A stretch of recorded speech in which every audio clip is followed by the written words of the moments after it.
Hello guys, nasawan dito Papa. Ay, Papa. Papa, Po. ato, oso po.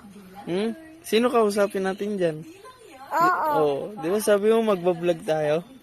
Ay, bye pa. Oo. Ano ibablog natin? Guys, Ha? ito, dito, kwarto ko. Ito yung kwarto mo. Iga-guide mo sila sa kwarto mo. Oo. Oh, anong meron dito sa kwarto mo? Meron kain dito. Mayroong pagkain. Oo. Tapos, Dito, unan ko. may unan ka dito. Ito, Tapos, ano pa? pinky. Ano yun? Ayun no. Yung laruan mo sumasayaw. Oo. Oh, ano pang meron dito? Danta, ilang lang. Bye! Maganda ang bahay ni Lengleng. Bye! Bye! Oh.